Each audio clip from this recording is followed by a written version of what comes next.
panel que lleva por título La Argentina que deja, entre paréntesis pusimos a Milei, como jugando con la Argentina que deja a Milei o la Argentina que deja a Milei. Por ahora la Argentina no deja a Milei, así que necesitamos reflexionar como muy profundamente sobre este aspecto. En el momento en que empezamos el panel, de todos modos, la idea era poder contextualizar este momento, pensar los clivajes, las tensiones, las luchas que damos, que venimos dando y que daremos, las transformaciones sociales que sin duda atraviesan a nuestra sociedad ya un tiempo, las disputas político-ideológicas en ciernes, en fin, pensar los retos que estamos atravesando en general y diría en particular los retos que tiene el campo nacional y popular para poder construir otras alternativas posibles. Para ello convocamos a un conjunto de colegas muy reconocidas, muy reconocidos, que prácticamente no necesitan presentación, sin embargo vamos a presentar. En primer lugar le voy a dar la palabra a Rita Segato, que es antropóloga.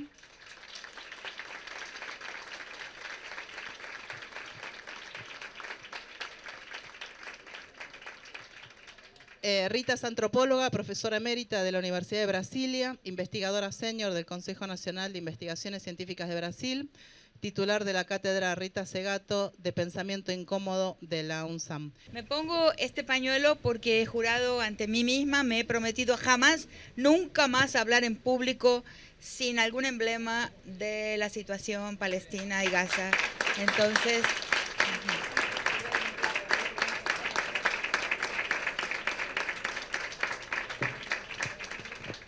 que marca el periodo histórico por el que estamos atravesando. Como les decía, he recibido diversas solicitaciones para dar entrevistas, después de la última que di para Reinaldo Siete Case en Radio Con Voz hace ya aproximadamente un mes, creo, y no acepté más, pero porque lo que tengo para decir quizás no sea tan agradable. O sea, bueno, empiezo lo más rápido porque tenemos 15 minutos, ¿verdad? Voy a toda velocidad. Entonces, por supuesto, absolutamente, soy intensamente crítica a la gestión de Milei, a la entrega del país, ¿no? A la falta de apego a los paisajes de la patria, y estoy además absolutamente convencida, sin la menor sombra de dudas, de que la prisión de Cristina es injusta y es vergonzosa para la nación. No tengo la menor duda.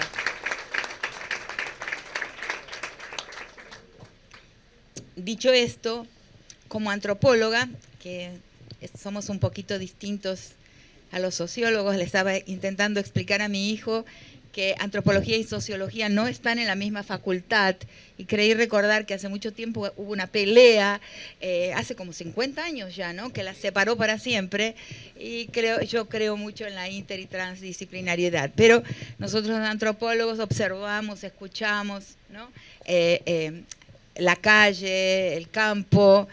Entonces, como antropóloga, creo percibir por qué la gente duda en insurgirse, en levantarse a pesar de lo que se encuentra sufriendo. Es rarísimo. Ya debería haber en la calle un levantamiento de la magnitud del que hubo en 2001, pero lo esperamos y no sucede. Y además esta última votación nos asombró a todos muchísimo. Yo me vengo preguntando y tratando de escuchar ¿por qué? ¿Qué está pasando? ¿No?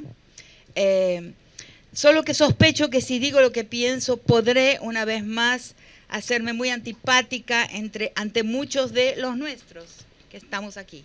Yo soy una más de ustedes. Muchas de las personas con quienes cierro filas. Esto me ha pasado algunas veces y he enfrentado diversos cancelamientos que mucho no me importan. Lo sobrellevo bien. Y como decía mi mamá, una pampeana lúcida y genial, cuidado nena, este es un país de fanáticos. Y es verdad, lo veo, ella tenía razón. En la adolescencia pensé que mi mamá estaba equivocadísima y no le obedecí. Sobre todo al entrar al colegio, a mi colegio, que es uno de los colegios que más gente perdió con la dictadura. Y no pensé que mi mamá, pero ahora pienso que mi mamá tenía razón. ¿Vieron los niños que están aquí presentes? Prepárense. Bueno, Mi afirmación de que no tengo gran fe estatal me fue enseñada por la gente con que trabajé en el campo, mis nativos, o sea, lo que antes llamábamos en la antropología los informantes, la gente a quien escuché y trabajé, que siempre me manifestaron, tanto en Brasil como en Argentina, una reserva muy grande con relación a la confianza en el Estado. ¿Por qué? ¿No? Porque nuestros estados están mal fundados, creo yo. Hubo una legión de grandes héroes de la independencia, los San Martínez, los Belgrano, O'Higgins, Artigas, Juana Azurduy, en fin, los grandes que le pusieron el cuerpo y la vida con negros e indígenas a la guerra de la independencia, que murieron solamente 3 maneras. Hubo solo 3 formas de fallecer para estos grandes personajes de la historia. Una, asesinados, Moreno, ¿no? Que fue uno de los, no le puso el cuerpo militar a la guerra, pero le puso su voz. Uno, asesinados, la otra forma de Bolívar inclusive, otra forma en el exilio, y la tercera forma de hambre y abandono, Artigas en Paraguay. El Uruguay habla mucho de que Artigas, pero murió de hambre y abandonado en Paraguay. Entonces, otro contingente de personas, criollos, tomó los estados nacionales y transpuso la gestión de la península para este lado del mar y continuó con la misma exterioridad la gestión de los territorios y las vidas de las personas, los recursos, los paisajes. Eso no se ha resuelto nunca. Para mí el Estado, cuando uno compara, he vivido en Europa en diversas oportunidades y posiblemente muchos de ustedes también, la relación de las sociedades europeas con sus estados es muy distinta a la que tiene la gente de nuestros países, no solamente de Argentina, con sus estados. Siempre se ve como algo, como una escalera que hay que subir para llegar al mostrador estatal. Es distante, es otro, es externo, y en eso cito a un autor querido que es Walter Miñolo para mí, que hablaba de esa permanente exterioridad de la gestión de los estados de América Latina. Entonces, en una oportunidad yo iba a dar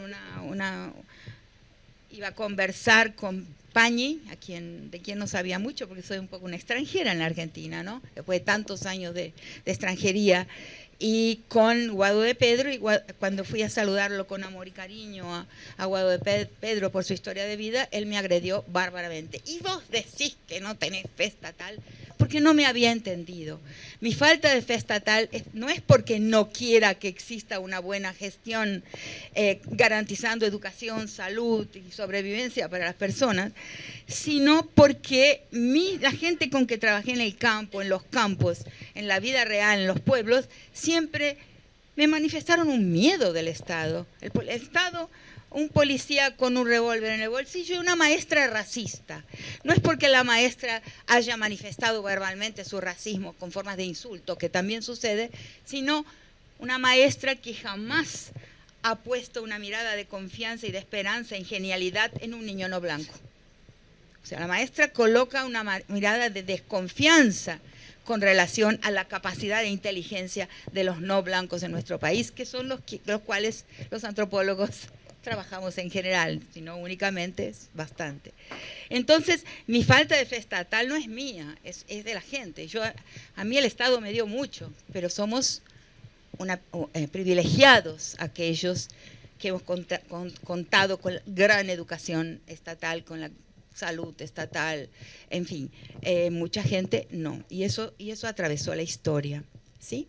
Bien, entonces, la historia es tránsito, y la gente no quiere, yo creo que lo que está pasando en ese momento, y es muy doloroso decirlo, pero es lo que creo escuchar por la calle, la gente con que converso, la gente común, la gente en Tilcara, por ejemplo, ahora vengo de Río Negro, de Viedma, tengo familia ahí. La gente que escucho me parece manifestar que no hay un deseo de una vuelta atrás. Hay una especie de temor de que si hay una insurgencia y hay una derrota por una insurgencia de este gobierno maldito que tenemos, esa insurgencia y ese poner el cuerpo en la calle para insurgirse va a dar en una captura.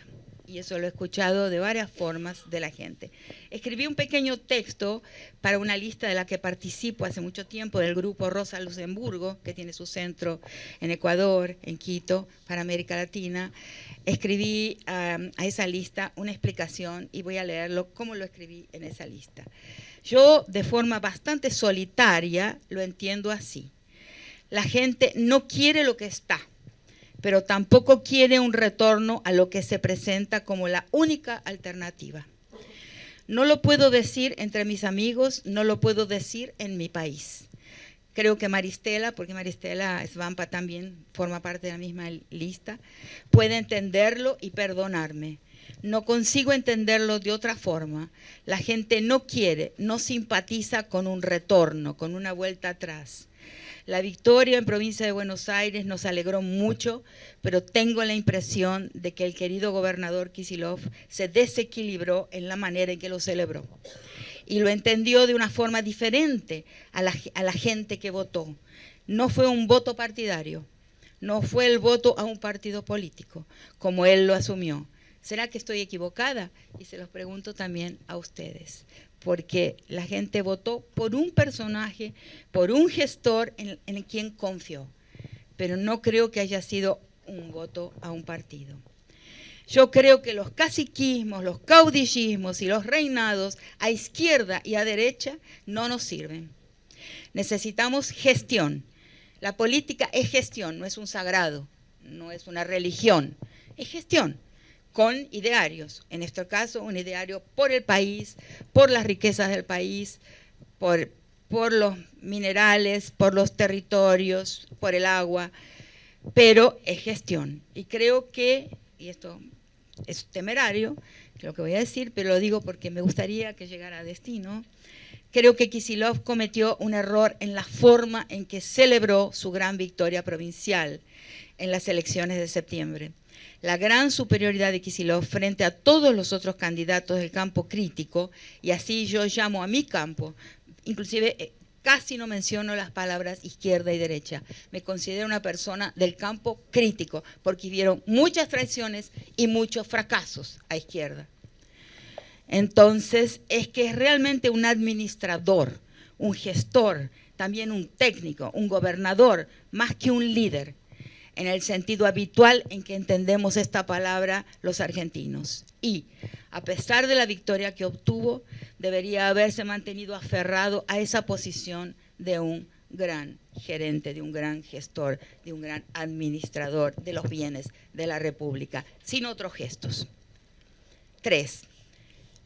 El otro gran tema ahora para pensar, estoy hablando de los temas que pienso cuando me propusieron pensar en la época de Milei. Es el tema de la reacción misógina y su apelativo a una supuesta emasculación producida por el activismo de las mujeres. Hablan de ideología de género. Género no es una ideología, sino una categoría analítica. Aparece el AGE, aparece la agrupación Varones Unidos y su ideario, y aparece la ministra innombrable, porque trae mala suerte, que empieza a hablar del error de las mujeres que produce violencia, etc. Toda una cantidad de barbaridades y errores que demuestran, y en esto seré breve, con preguntas podré extenderme más u otro día, que demuestran lo que las mujeres amenazamos. Porque la gran pregunta es, ¿en qué molesta a un gran dueño de capital, a un gran dueño de corporación, que una mujer haga un aborto? Y sin embargo estamos viendo la convergencia curiosa de todos los frentes políticos, ¿no?, que apoyan, que promueven la acumulación-concentración. Todos están convergiendo en intentar frenar las reivindicaciones de las mujeres, ¿no?, la presencia de las mujeres en cuanto mujeres en el activismo político. ¿Por qué?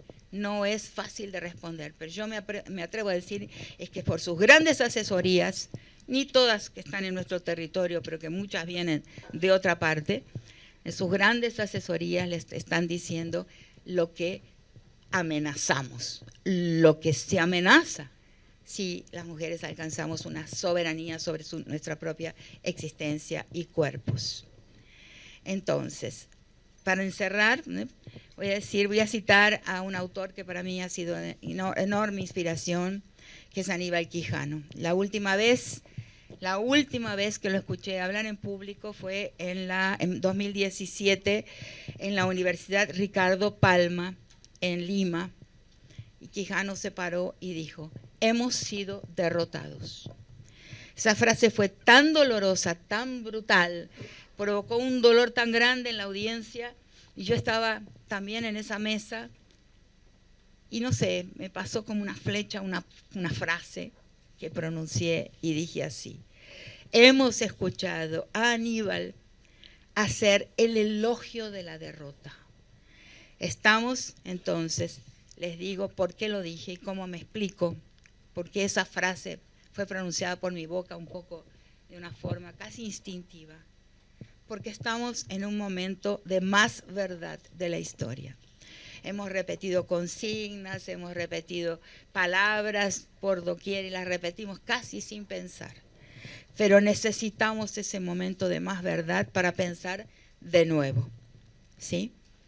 Por ejemplo, darnos cuenta, y con esto termino, algo que está pasando en los Estados Unidos, que es el abandono del intento de la hegemonía.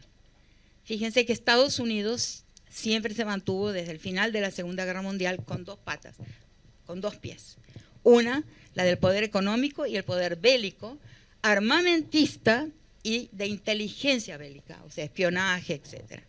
Y la otra pata ha sido la pata de la construcción de una hegemonía. O sea, a partir de 1948, tanto Rusia como los Estados Unidos vencen el nazismo. Pero Estados Unidos puede colocarse ante el mundo como el país que tiene que exhibe la ficción democrática, que exhibe la tarjeta de visita, la tarjeta postal de un país democrático. Y empieza ahí con esa prédica de democracia, lucha contra el racismo, en los años 60, cuando Lyndon Johnson abole el apartheid del sur de los Estados Unidos, crea la ley de la ciudadanía general, el voto de todos, entonces, y termina recientemente con la fase multicultural, o sea, inclusión para una parte de los negros, una parte, no todos, de los indios, una parte de las mujeres, una parte del LGBTIQ+, pero es la cara de la virtud democrática, ciencia y cine también, ante el mundo. Y de repente, eso es cancelado. Trump claramente cancela la libertad y el apoyo a la ciencia, genera una lista de palabras que no se pueden escribir en ningún proyecto de investigación. Si un proyecto de investigación contiene una de esas palabras, será una señal roja, un buzzing, una bocina va a aparecer y no será financiado. Y persecución a la ciencia, censura a algunos abordajes científicos y también la transformación de ese país virtuoso, democrático, entre comillas, ante el mundo, en un país autoritario, ¿no? Claramente autoritario, que persigue a las minorías, que toma a las personas por sorpresa y las manda a cualquier lugar, las manda a El Salvador. De repente, el proyecto de hegemonía, mediante la imagen virtuosa de la democracia y de la lucha contra el racismo, la lucha contra la misoginia y el machismo, en fin, las luchas de las mujeres, todo eso quedó cancelado. Eso es lo que tenemos que preguntarnos por qué. Pero a eso yo le llamo un momento de más verdad. porque lo que siempre estuvo ahí en el fondo ahora está dicho, o sea, está exhibido, está mostrado sin pudor, que es lo que es Gaza. Gaza es un exterminio sin pudor. Todos los anteriores tuvieron algún grado de pudor o invocaron en alguna medida alguna ficción jurídica, pero este no. Se mata porque se puede. Por eso he dicho varias veces que la nueva ley, la ley que muestra Gaza, el derecho que Gaza expone al mundo es que la ley es el poder de muerte. Entonces dejé para terminar aquí con una pequeña estrofa de Citarrosa, en 10 décimas de saludo al pueblo argentino, en que Citarrosa dijo: no hay cosa más sin apuro que un pueblo haciendo historia. No lo seduce la gloria, ni se imagina el futuro. Marcha con paso seguro, calculando cada paso, y lo que parece atraso suele transformarse pronto en cosas que para el tonto son causa de su fracaso. Me encantó.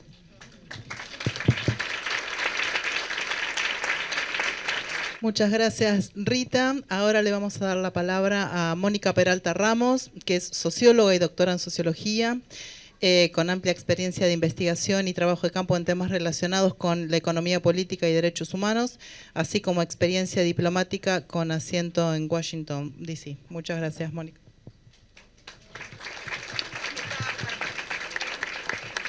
Bueno, ante todo, gracias por la invitación. Hace mucho tiempo que no piso el claustro del cual surgí, pero quisiera ser muy breve, no sé cuánto tengo tiempo. Ok, avísame por favor, porque el tema es muy largo y no me quiero extender porque somos muchos los que quieren hablar, ¿no es cierto? Primero que nada, todo es relativo en esta vida y yo quisiera explicar que mi mirada también es relativa. Yo miro desde una perspectiva. La sociología la critiqué y digamos que la reconstruí hace mucho tiempo y parto en el análisis de la realidad inmediata desde la perspectiva de un todo social, donde no se pueden separar las partes. La sociedad es una estructura social, es un todo integrado, y los orígenes de la vida social, que es fascinante, no sé si alguno ha explorado ese tema, pero es realmente fascinante irse atrás a la prehistoria y tratar de analizar a través de la arqueología cómo se estructuró la vida social. Bueno, desde mi punto de vista, que siempre digo es relativo, hay 3 ejes que estructuran la vida social desde los orígenes del tiempo, digamos, ¿no? Uno es la cooperación, el otro es la dominación y el tercero la deuda. El concepto de deuda primordial hacia la vida social desde que existen rastros de vida organizada, ¿no? Ahora bien, ¿por qué digo esto? Digo esto porque yo miro la sociedad como una estructura de relaciones de poder, donde la unidad de análisis son exactamente las relaciones de poder, ¿no? Es una estructura fluctuante, donde la dinámica depende de los conflictos y de cómo se resuelven esos conflictos, ¿no? Habiendo dicho esto, para no meterme más en temas teóricos, sí quisiera decir que hay 2 cosas fundamentales en la estructura social y en la reproducción de la estructura social. Una es los mecanismos de legitimación social, o sea, de la aceptación para que ese status quo se reproduzca, esas relaciones de poder se reproduzcan. Y el otro es el cambio social, ¿no es cierto?, la ruptura de la estructura. ¿Por qué digo esto? Digo esto porque yo no calificaría estas jornadas o este panel como la Argentina de Milei o lo que dejó Milei. Yo creo que escabullea, no sé cómo se pierde la pregunta central, que es ¿por qué estamos donde estamos? ¿No es cierto? Esa es la pregunta que nos tenemos que hacer cualquiera que intenta explicarse lo que sucede el día a día o el más allá, digamos, lo que fuera. La pregunta del por qué. Entonces, primero que nada, ¿dónde estamos? Entonces, nuevamente, la relatividad de mi propia mirada, ¿no es cierto? Toman todo con pinza lo que voy a decir. Creo que hay, desde el punto de vista de dónde estamos, hay una cuestión elemental que es un vaciamiento del concepto de nación. Esto hace, por supuesto, a la forma en que se percibe la realidad, ¿no es cierto? y el otro es una estructura productiva destrozada, donde más del 40% o el 40% de la mano de obra es precaria, donde hay desinversión productiva desde décadas. No es de ahora, no es de Milei. Milei no salió de un repollo, digamos, no salió de la nada. Milei es la consecuencia y explicita una serie de fenómenos que se vienen arrastrando por décadas. Entonces, uno de ellos es, como digo, la existencia de un vaciamiento del concepto de nación que hace al pensamiento absolutista. O sea, creo que los argentinos, y en eso coincido con Rita, o con la mamá de Rita, somos fanáticos, somos esencialmente fanáticos como cultura. Esto no es casual, que seamos fanáticos como cultura. Yo lo llamo absolutismo, ¿no es cierto? Y viene de la colonia. O sea, la colonia se estructuró, digamos, desde el punto de vista político y de legitimación de la monarquía, el pensamiento absolutista, la destrucción del contrario, la divinidad de la verdad absoluta que tenía el monarca, de su explicación de la realidad, era inadmisible criticarla, ¿no es cierto? Entonces, a sangre y a fuego desaparecían los adversarios. Bueno, la colonia heredó esa estructura, y heredó la colonia, digamos, el incipiente país, ¿no? La incipiente nación nació dentro de ese caldo de cultivo teórico o cultural, digamos, pero además con un rasgo, eso no se da como Milei, no se daba en un repollo, digamos, no salía de la nada. Eso estaba en un contexto de enorme y brutal concentración del poder económico, ¿no? En la colonia, estoy hablando de la colonia. Bueno, lo que ocurrió después de la colonia fue la prolongación de esos dos rasgos, ¿no es cierto? Porque la élite monopólica, la élite que concentra el poder económico después de la independencia, es altamente, con un enorme poder económico, ¿no? o disputa el poder, disputa la organización política del país a partir de un enorme control de los recursos económicos, ¿no? Bueno, pero para hacerla breve y no irme por las ramas, si quieren después vemos, pero lo que quiero decir es que desde el origen de la nación existe este pensamiento absolutista asentado en una brutal concentración del poder económico. ¿Qué quiere decir? Quiere decir que un grupo muy pequeño pretende legitimarse y reproducirse en el poder maximizando ganancias sin concesión alguna. O sea, no hay posibilidad de articular alianzas con nadie, sino de imponer los objetivos de ganancias económicas y de poder político al resto. Bueno, eso define todo el siglo XIX de la Argentina, las luchas entre, si quieren las vemos después, pero digamos, la polarización política entre unitarios, federales, conservadores e irigoyenistas, y finalmente gorilas y peronistas, lo que hace es expresar a nivel cultural esa polarización brutal e intransigencia total, ¿no? Bueno, pero hay otros elementos en el tema, ¿no es cierto? Y es que a mediados del siglo pasado, digamos, emerge un intento, perdón, porque me olvidé decir, ese control monopólico del poder se estructura en torno al agronegocio, digamos, a la agroproducción, al control de los mercados y al vaciamiento del concepto de nación, porque se estructura a partir de alianzas que logran liquidar militarmente a Rosa, por ejemplo, que era alguien de la propia minoría monopólica, pero que tenía un concepto de integridad territorial y de movilización popular que era absolutamente candente para los contrarios, digamos. Eso había que erradicar. Y bueno, se radicó y al costo de qué, de eliminar políticamente de la escena y de la historia a Rosas y a todos los enemigos que vinieron después. Y el país se estructuró en términos de la verdad absoluta de una minoría agroexportadora que controlaba políticamente e ideológicamente al país, ¿no? Bueno, para hacerla sintética, porque me estoy yendo por las ramas tal vez, a mediados del siglo pasado emerge un proyecto de nación diferente, ¿no es cierto?, que es cuando Perón articula su movimiento y se moviliza al país en torno a la alianza entre un sector empresario nacional y la clase obrera, ¿no?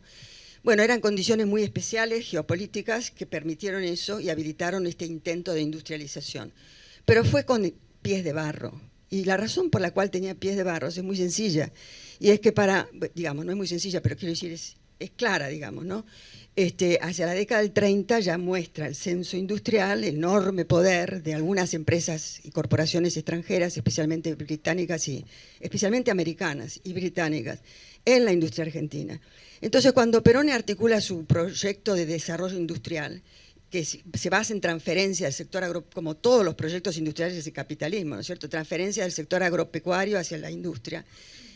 Ocurre que, y con gran protección de la industria, ocurre que esa industria está ya hegemonizada por estas empresas, ¿no?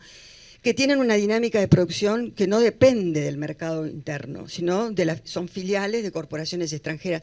Y esto ocurre porque por ese entonces hay un cambio en la expansión imperialista, digamos, del capitalismo hacia afuera, y el capitalismo norteamericano adopta esa forma de expansión, que es ubicarse en el sector industrial de los países desarrollados y de algunos países de la periferia. Bueno, para hacerla corta, la industrialización nace con pies de barro, el proyecto nacional nace con pies de barro. Entonces, al poco tiempo, empieza a mostrar las contradicciones. ¿Y cuáles son las contradicciones? Las contradicciones en ese momento, y siguen siendo hasta el día de hoy, es que ese tipo de industrialización requiere crecientes importaciones de tecnología, de insumos y bienes, con componentes altamente intensivos en capital para esos tiempos, digamos, ¿no? Que entra en contradicción con una expansión del mercado basado en fuerza de trabajo con poca calificación. Entonces, eso empieza a verse ya a fines de los 50, las contradicciones de la política de Perón en el mercado de trabajo, ¿no? Pero ya aparecen claramente en la década del 60, caído Perón. ¿Por qué? Porque ese sector industrial hegemonizado por estas empresas grandes sigue requiriendo protección arancelaria y transferencia del campo, y se apoya en el sector nacional, digamos, los famosos empresarios nacionales, se hace como una simbiosis, digamos, ¿no? Entonces, el famoso empresario nacional es sustituido por la patria, lo que yo llamo, hace años que lo llamo así, patria contratista, y lo llamábamos así en la década del 70, ¿no? La patria contratista eran estos empresarios industriales, nacidos o desarrollados al amparo del Estado, que exigían constantemente demandas de todo tipo de subsidios y transferencias de ingresos.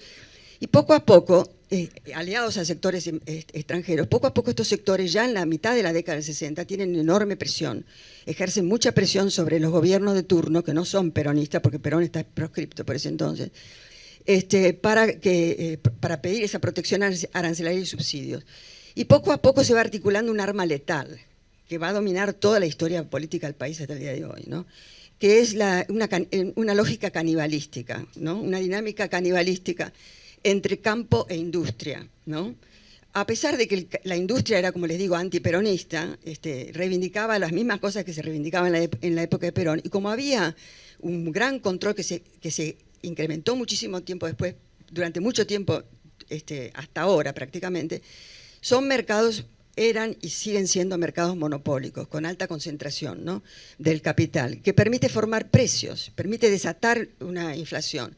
Y eso lo hacen simplemente a través de distintos métodos, pero uno de los principales era y sigue siendo el desabastecimiento. Desabastecimiento de mercancía que provoca un desajuste en la cadena industrial y los precios saltan a la miércoles, ¿no? Y el campo, a su vez, el llamado campo, era liderado, y sigue siendo liderado, por el sector agroexportador, que tiene control monopólico de las divisas y de las exportaciones. Entonces podía también desabastecer o controlar o dejar de exportar, y provocaba para tener veto político sobre las demandas del otro sector empresario, ¿no?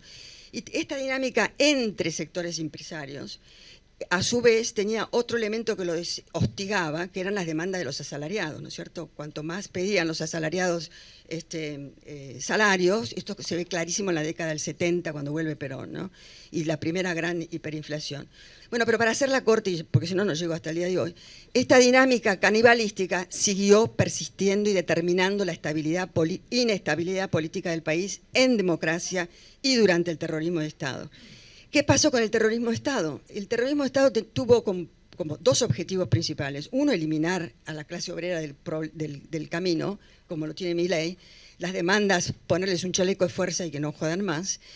Y el otro, domesticar a la pelea entre sectores del capital, ¿no es cierto?, entre el campo y la industria. Y para ello aprovechó la volada Perdón, yo no lo invento, eso está totalmente documentado en mis libros, por las cosas que él mismo dice, Martínez Dios, y las cosas que hace, ¿no? Pero entonces, ¿cuál es la salida que se plantea? La salida que se plantea es aprovechar la volada, porque era el momento en que el capital americano pujaba por expandirse financieramente por el mundo, por una serie de razones que no puedo entrar ahora porque si no, no llego. Pero aprovecha la volada y entonces dice, vamos a financiar, abrir las puertas a las finanzas y vamos a multiplicar los grupos económicos, para terminar con la dualidad campo-industria, hacer grupos económicos hegemonizados por el capital financiero. Con un caveat, que en ese capital financiero había diferencias entre los que podían acceder al financiamiento externo a tasas de interés mucho más bajas que las internas, y los que tenían que acceder al capital financiero interno, que era tasas más altas. Bueno, entonces ya que la pelea continuó ayornada, esta vez entre grupos económicos con distinto grado de acceso al financiamiento externo. Entonces, cuando termina, una cosa crucial, el terrorismo de Estado cae por esta pelea interna por el desborde de la inflación. No la pudo controlar. Al principio la controló y después se les desmadró. Y lo mismo pasó con Menem después, pero para sintetizar lo que quiero decir es que esa pelea canibalística perdura hasta el día de hoy, agravada ahora por el hecho de que está la especulación financiera a todo vapor, porque es el método más fácil de succionar ganancias que provienen de otros sectores y paralelamente sacarlas afuera, porque lo que hace Martínez Dios es dejarnos como herencia lo que se llama el endeudamiento ilimitado, lo que yo llamo el endeudamiento ilimitado, quiere decir una deuda que crece a tasas exponenciales, vale decir así, que no puede ser nunca saldada con ingresos que crecen a otro tipo de ritmo de crecimiento, ¿no? Esto no es novedad, esto fue descubierto 2500 años antes de Cristo en la Mesopotamia, ¿no es cierto?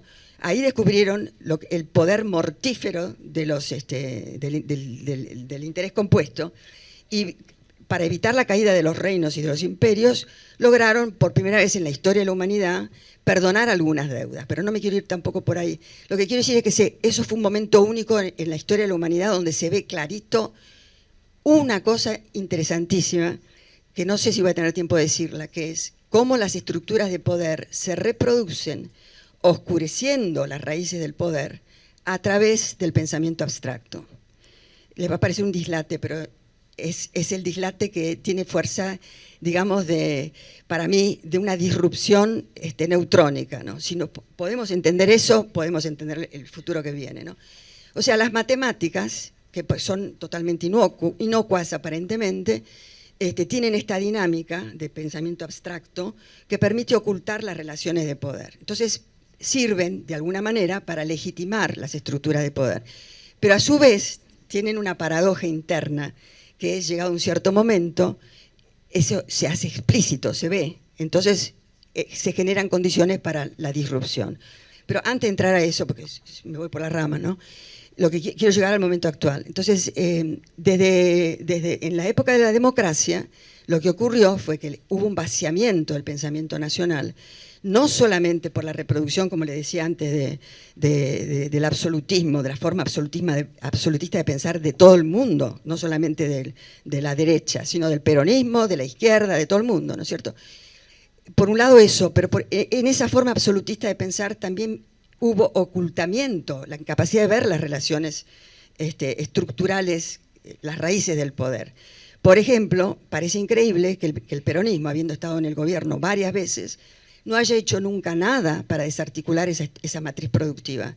Y al mismo tiempo haber puesto paladas de oscuridad sobre la dinámica canibalística, pensando que el empresario nacional era la patria contratista y pensando que el fuego amigo era en realidad, se podía negociar y se hacían entonces, digamos, negocios al costado, ¿no? Que después le costó la cabeza a unos cuantos, ¿no? Pero lo que quiero decir es que durante la democracia, tanto la burocracia sindical como la burocracia dentro de los partidos políticos y del peronismo fue también ocultada. Fue ocultada, por un lado, la dinámica de esta lógica canibalística. Se ocultó la existencia de la patria contratista, se ocultó la existencia de la burocracia sindical y de la burocracia política, se le puso un manto de niebla encima con palabras que si quieren después las vemos porque son joya, ¿no? Como restricción externa, valorización financiera, economía bimonetaria, etcétera, etcétera. Entonces, ¿qué ocurrió? Ocurrió que esta dinámica continuó y continuó una dolarización progresiva de la economía argentina. Eso no es casual.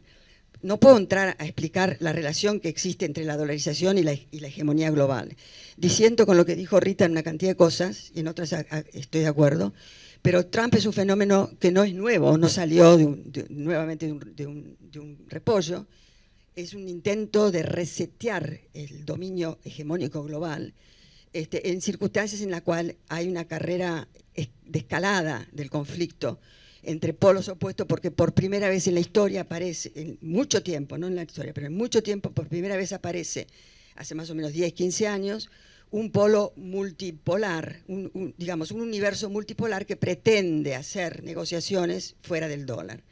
Eso erosiona completamente la legitimidad y el poder económico de los Estados Unidos y es inadmisible. Por eso en este momento no puedo entrar en los detalles, pero está tratando de resetear el universo global para afirmar su poder en la patria trasera, que somos nosotros, América Latina, al mismo tiempo que está enganchado en guerras que no puede ganar y sabe que no las puede ganar, que son a un costo brutal y de un peligro brutal de escalonamiento nuclear, ¿no es cierto?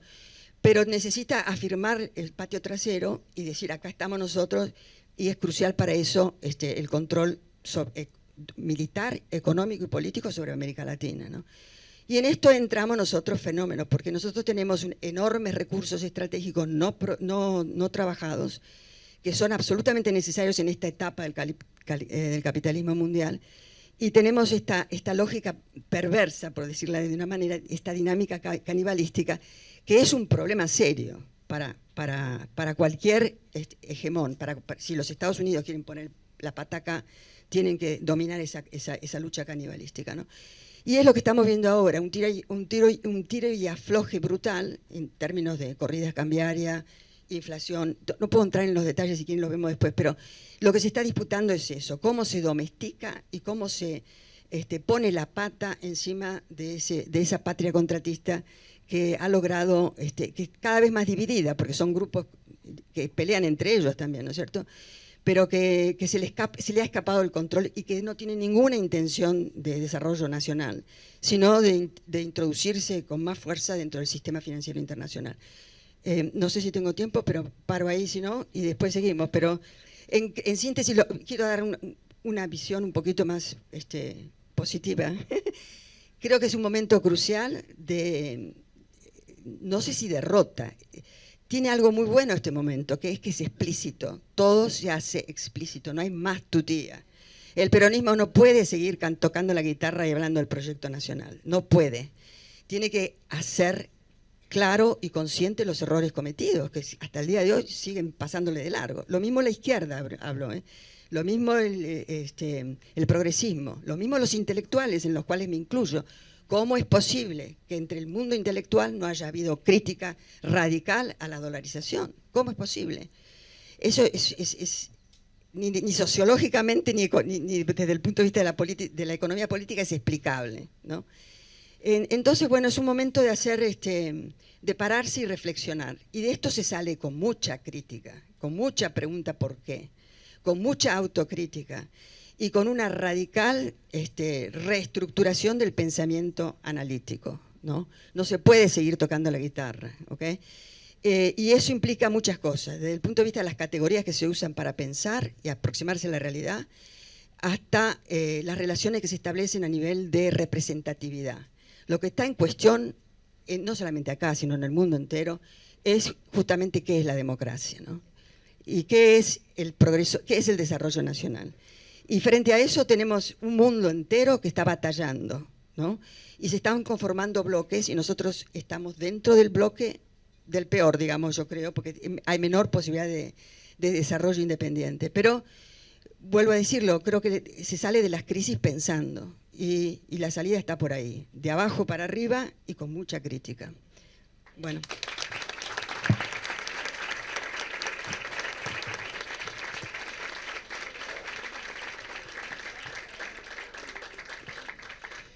Muchas gracias, Mónica. Ahora le vamos a dar la palabra a Lucas Rubinich, que es sociólogo, fue profesor titular de nuestra carrera hasta hace muy poquito tiempo, fue también director de la carrera de Sociología entre los años 2004-2010 y actualmente es profesor consulto de nuestra Facultad de Ciencias Sociales.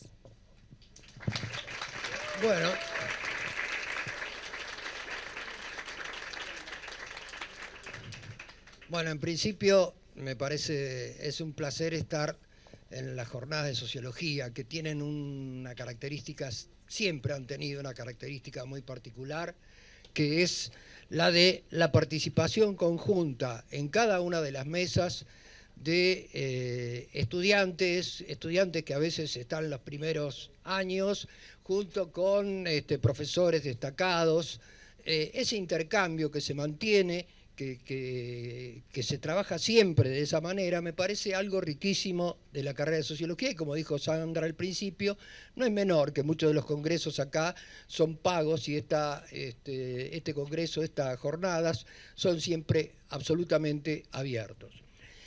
Lo segundo que quiero decir es que es un placer estar en esta mesa por distintos motivos que tienen que ver con afectos directos e indirectos. Directo porque, bueno, porque con Ricardo y con Verónica, digamos, somos parte de este espacio. Con Rita porque la conocemos todos. Cuando fui a General Roca a dar una charla, viene un muchacho y me dice: ¿vos la conocés a Rita Segato? Claro, viejo, ¿cómo le voy a conocer a Rita Segato? Es mi abuela. Bueno, y con Mónica en particular, voy a ser un poco reiterativo porque en un momento que la presenté en la Universidad de las Madres, conté una anécdota que la verdad la quiero contar de vuelta acá porque para mí es muy valiosa dentro de mi historia personal. Yo era militante del Frente Estudiantil del Peronismo Revolucionario y mi responsable política, que es una compañera que está desaparecida hoy, que se llama Viviana Martini, que era una persona muy estricta, muy dura, en determinado momento me dice: ¿qué libros leíste sobre el peronismo? Bueno, el otro, qué sé yo. Bueno, lee algo serio ahora. Y me da el trabajo de Mónica Peralta Ramos sobre alianza de clases y acumulación en la Argentina, que tiene una explicación del surgimiento del peronismo. Y era en un momento muy difícil que la compañera quería seguir insistiendo con el debate. Estábamos en el año 75, que era un desastre, y ella promovía la lectura en cada uno de los militantes. Bueno, dicho esto como introducción, voy a retomar la metáfora conocida pero absolutamente pertinente que mencionó Mónica antes, que es una cuestión básica de la sociología. Vos decís, en sociología uno se preocupa por pensar las formas complejas, digamos, contradictorias, cambiantes, de la determinación de la acción humana, de la determinación social. Quiere decir esto que cuando uno mira un punto determinado en el espacio social, lo ve como resultado de un complejo entramado del presente construido históricamente. No nació de un repollo el presente de hoy. Y yo quiero referirme a algunos aspectos que, por supuesto, como se dijo acá, y me parece pertinente hacerlo en momentos de desconcierto, pero que habilitan a la deliberación, plantearlos no desde subido arriba de un banquito con el dedo índice y señalando a nadie, sino tratando de, modestamente, intentar elaborar algún supuesto, que tampoco será tan original. Y eso tiene que ver con qué pasó, digamos, en un tiempo no demasiado largo, histórico. Lo histórico es fundamental, digamos. Uno cuando la nueva bibliografía, ya no es nueva, pero alguna bibliografía se utiliza hablar muy fuerte para pensar esto de las determinaciones sociales, de la relación entre lo que llaman la estructura y la agencia.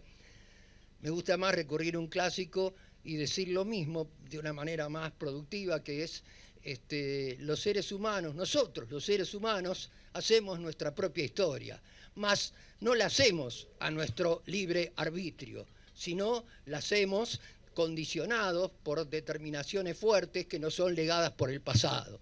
dice un clásico en el 18 de Brumario de Luis Bonaparte. Y efectivamente, eso es una descripción más bella que la de Estructura y Agencia de esta compleja formas de relación entre las determinaciones y la voluntad de la acción de imponerse. Quiero yo decir que yo sí voy a utilizar sin mediaciones la palabra derrota. Yo creo que en términos político-culturales, irremediablemente, y es la única manera de darle inclusive dignidad a el pasado, de asumir sin mediaciones lo que es una derrota en diversos ámbitos y una derrota que tiene un papel cultural relevante. ¿Y una derrota de qué? Y voy a decir una cosa que parece un poco más abstracta y que tiene que ver con lo que fue complejamente, con idas y vueltas, de manera contradictoria, lo que me parece posible denominar un sentimiento igualitario argentino. Un sentimiento igualitario, en el que participó, sin lugar a dudas, participaron complejamente, uno no voy a ir a dar tantas vueltas, pero para decirlo así, participaron tanto en esas experiencias tempranas de conformación de ese sentimiento igualitario, ciertas obras populares. Uno tiene que recordar que la obra canónica de la literatura argentina, que ahora se lee menos, que es el Martín Fierro, es una obra que celebra a un desertor que se conmueve frente al fugitivo y que siempre le tiende una mano al fugitivo y que se pelea con las autoridades. Por las razones que fuera, legitimado por Leopoldo Lugones en una serie de conferencias en 1912, nosotros tenemos esta obra canónica que en nuestro mundo cultural pone la idea de que vos reivindicás a un gaucho alzado, digamos, legítimamente, porque el gaucho alzado, el matrero, digamos, se revela frente al sufrimiento inmerecido. Los anarquistas repartiendo bibliotecas por cada uno de los lugares, los socialistas lo mismo, la editorial Claridad, el diario La Protesta, inclusive el conservadorismo, digamos, y con todas sus contradicciones, lo que para mí me parece es una institución extraordinaria, con todas sus contradicciones, que es la ley 1420, digamos, que te pone una escuela en el medio de la montaña, y eso, digamos, tiene que ver con la voluntad de nacionalización. Sí, señor, tiene que ver con la voluntad de nacionalización. Había que digamos, el proyecto, digamos, por gustar más, por gustar menos, pero el proyecto de nacionalización, digamos, es un proyecto que incluye la represión, la ley de residencia, que incluye levantar la bandera y jurarla servicio militar obligatorio para disciplinar a las masas obreras, y que efectivamente incluye la construcción de una historia que tiene que ver con el sistema educativo, tiene un papel relevante en eso. Pero además hay otra cosa de la que Lugones advirtió, que es la idea de un elemento fuerte de la cultura popular que dé ciertos aspectos identitarios en común. Todos esos elementos generan una especie de idea de no bajar la cabeza en las culturas populares argentinas, de no bajar la cabeza fácilmente frente a la autoridad. Y hay conflictos, y hay muchos conflictos. Esos conflictos de alguna manera se equilibran y se estabiliza ese sentimiento igualitario durante el primer peronismo, encuentra un cauce institucional y aparece, digamos, revelado con la presencia mucho más fuerte de una disposición que conforma ese sentimiento igualitario argentino, que es la idea de pararse, digamos, ponerse de pie frente al sufrimiento inmerecido de los oprimidos. Post-55, complejamente, con distintas identidades, se va generando, por supuesto, por las condiciones estructurales y por las condiciones políticas de proscripción de uno de los partidos más importantes, se va generando un sentimiento de contestación a la autoridad.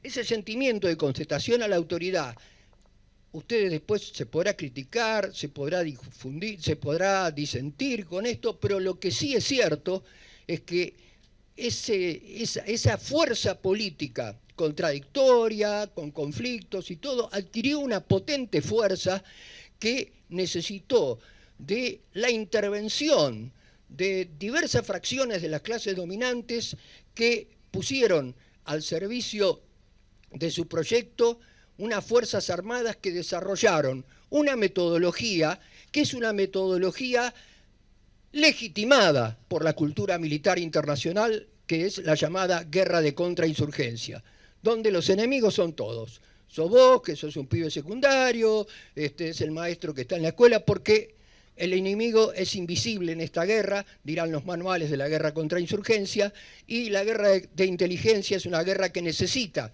de procedimientos que humillan al ser humano. En el caso de la Argentina, llevado a la exasperación con el secuestro de los hijos, de los niños, de los revolucionarios civiles. Bueno, no se sale así nomás de esa derrota, que es una derrota, por supuesto, militar, pero es una derrota política, es una derrota económica, es una derrota cultural. No se sale así nomás. Y la paradoja de este renacimiento argentino del año 83 es que se construye un hecho singular, maravilloso, celebrado, que es el juicio de las juntas militares, único a nivel internacional. Digamos, ¿cómo se juzga a los vencedores? Los vencedores son juzgados por la sociedad. Sin embargo, la paradoja, que aunque suene molesto, digamos, me parece que es pertinente. Yo muchas veces digo, cuento una anécdota que tiene que ver con una compañera nuestra de acá, que tiene su papá que murió en combate con la gente de la Marina, su mamá que estuvo prisionera en la ESMA, su tío que fue uno de los primeros montoneros muertos, qué sé yo. Y mientras estaba presentando un libro mío que se llama Contra el Homo Resignatus, hace un chiste y dice, bueno, Lucas habla del Homo Resignatus, yo hablaría del Homo Temerosus. No existe la palabra exacta así en latín, pero bueno, no importa. ¿Por qué? Porque cuando pienso que efectivamente tenemos que cambiar todo, tengo miedo que nos maten a todos. Lo dijo en chiste, habilitada por esa historia, podía ser ese chiste, que es una disposición incorporada de alguna u otra manera en cada uno de los habitantes de esta sociedad, luego de haber visto en público, en los medios de comunicación, producto de ese celebrado acontecimiento que fue el juicio de las juntas, todo el mundo se enteró de cómo la guerra de contrainsurgencia era un procedimiento que cortaba en pedazos a la gente, que secuestraba a los chicos, que podía matar a la abuela de alguien. Acá un compañero nuestro de sociología, Jupito, le mataron toda la familia. Bueno, esos acontecimientos no pasan rápidamente por tu experiencia de vida. Uno, de alguna manera, aquellos que tenemos una historia de todos, pero también los que tenemos alguna historia de generación mayor, nos viene no solo la necesidad absoluta, crítica y reflexiva, sino una especie de temblorosa disposición, digamos, a pensar en la posibilidad del vacío.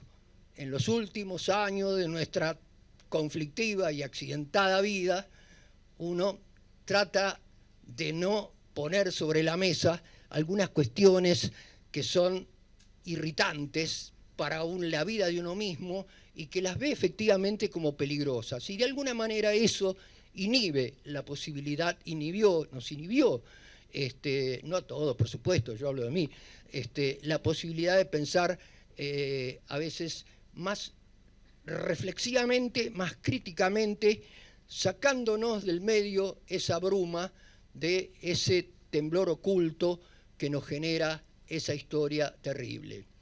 Pero esa historia terrible, además, produce transformaciones estructurales fortísimas dentro del sistema político. Pero la verdad que la esperanza democrática de Alfonsín, que es una experiencia extraordinaria, digamos, cae de una manera estrepitosa. Y todos lo sabemos, pero yo digo, hay que repetirlo. El partido peronista, que era el partido que había, de alguna manera, que fue la fuerza predominante de ese sentimiento igualitario argentino, pierde la elección en el 83. Y cuando vuelve a ganar una elección, produce la transformación neoconservadora, que ya había sido iniciada en la dictadura, produce una gran transformación en el mundo neoconservador. Y además, si uno dice, para pensarnos cruelmente nosotros mismos, si uno mira el Ministerio de Educación de Carlos Menem, se va a encontrar con muchos de nuestros compañeros que, digamos, veían como en el pensamiento, digamos, inconsciente de cada uno de nuestros compañeros, decían, bueno, no hay alternativa, como dice Margaret Thatcher, entonces hagamos esto. Las transformaciones regresivas del mundo educativo en la Argentina la hizo un equipo reflexivo, consciente y con un capital cultural extraordinario en la Argentina. Entonces, hay elementos que tienen que ver con el predominio cultural. Y ese elemento del predominio cultural es fundamental. ¿Cómo quedan los partidos? Ya no quedan los partidos. ¿Qué es el peronismo y qué es el radicalismo?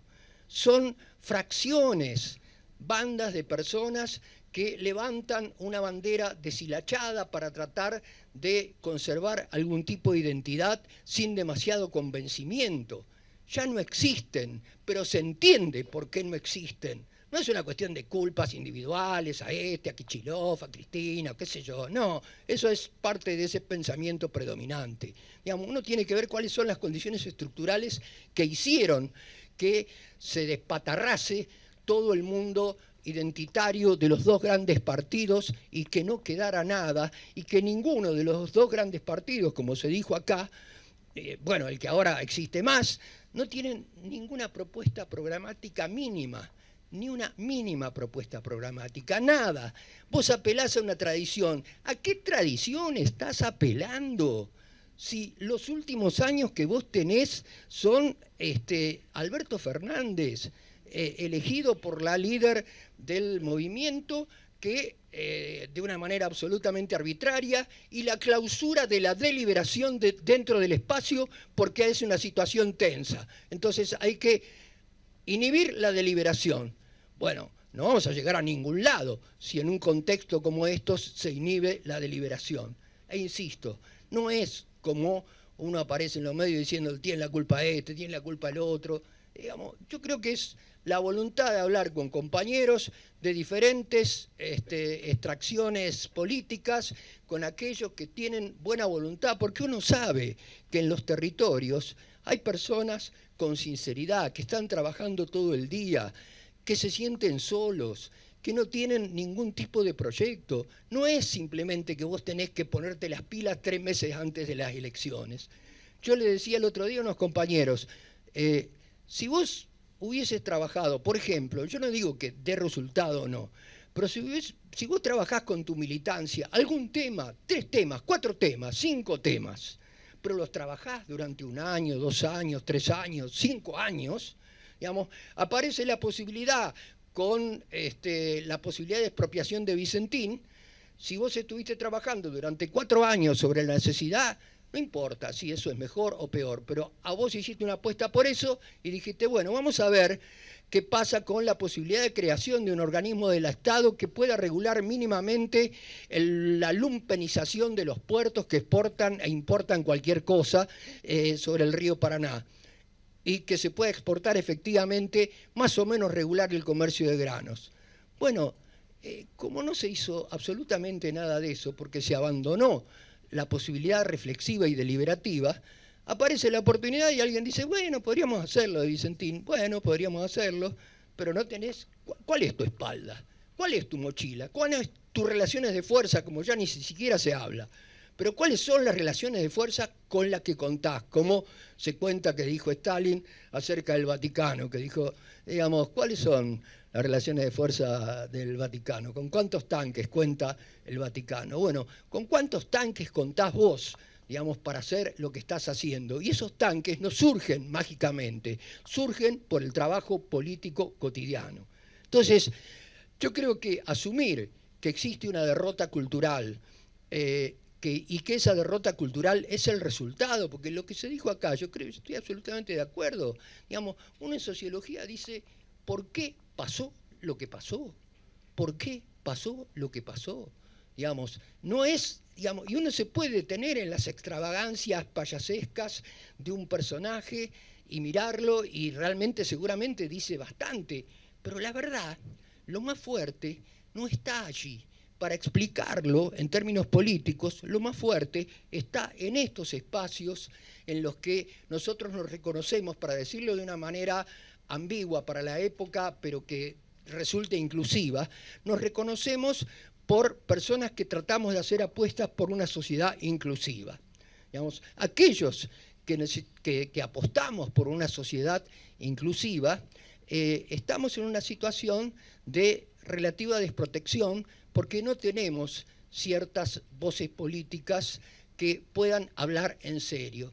Creo yo que la experiencia del surgimiento de estas formas políticas carnavalescas, pero que forman parte de unas decisiones geopolíticas muy fuertes, son explicables, no exclusivamente, pero de una manera importante también, cuando nos empecemos a mirar el ombligo de aquellos que tenemos apuestas sobre la posibilidad de construcción en la Argentina de una sociedad inclusiva, que creemos todavía que existe, aunque se ha deteriorado a nivel internacional, el concepto de nación.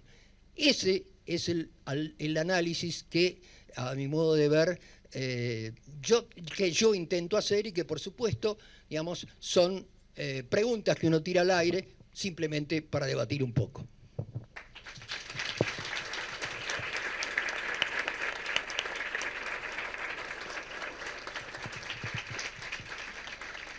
Bueno, difícil cortar a todos los panelistas, pasarles el papelito, porque podríamos seguir acá un rato largo.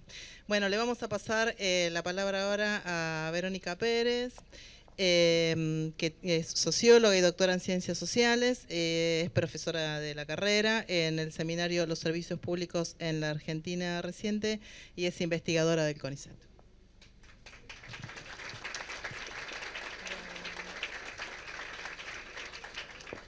Bueno, buenas tardes a todos y todas. Qué difícil este panel con con estos colegas. Que bueno, en primer lugar, muchas gracias por la invitación y como decía, para mí también es una responsabilidad de estar acá con colegas y referentes que enseñamos, leemos y admiramos también desde hace tiempo. Así que gracias nuevamente. A mí me gustaría hablar desde un lugar distinto al de mis colegas, desde un lugar situado en una generación que se formó en universidades públicas que ya estaban atravesadas por la precariedad. Yo entré a la carrera a fines de los años 90. Era un contexto muy difícil para el país y muy difícil en términos de los horizontes de sentido que teníamos respecto de nuestro propio futuro. Así que ese es mi lugar situado de ingreso a la sociología. Que también ingresamos al mundo del trabajo en un contexto, escenarios de muchísima fragmentación. Eso era lo que estábamos viviendo en ese entonces. Y que sin embargo, como generación y en la experiencia en esta casa de estudios, todos nosotros seguimos creyendo, tal vez con un poco de obstinación, puede ser, en la potencia de lo público. Un poco mi intervención podría titularse a modo...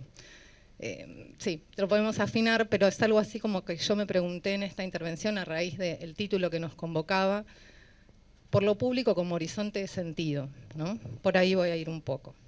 Entonces, el título que nos convoca, La Argentina que deja, entre paréntesis, a Milei, permite una doble lectura, creo yo. La Argentina que deja Milei, de la que se habló bastante, pero también la Argentina que lo deja entre nosotros, ¿no? Atento a los resultados electorales de hace pocas semanas. que lo produce como un fenómeno político que tensiona, como se dijo también, nuestras categorías actuales para pensarnos como sociedad. En esa ambigüedad se inscribe la reflexión que quiero compartir, porque lo que deja Milei, como también se dijo acá, no empieza ni termina con su gobierno.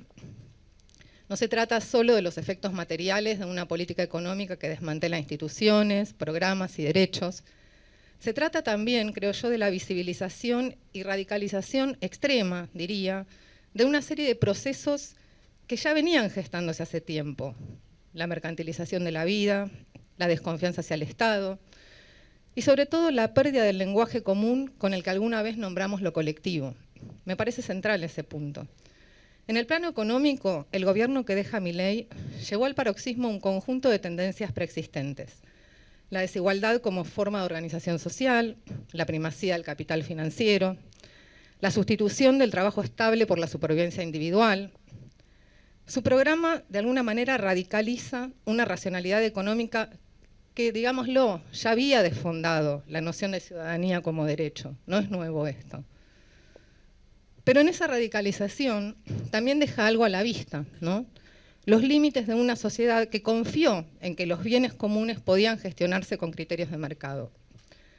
En el plano político asistimos a una ofensiva deliberada contra el Estado. Sin embargo, como toda cruzada de carácter moral, esa ofensiva tiene un contenido ideológico profundo. No busca solamente achicar estructuras, sino redefinir la frontera entre lo público y lo privado, entre lo que se considera legítimo compartir y lo que debe quedar librado, o se cree que debe quedar librado, a la lógica del cálculo individual. No se trata, también me parece importante que pensemos esto, de un regreso al pasado.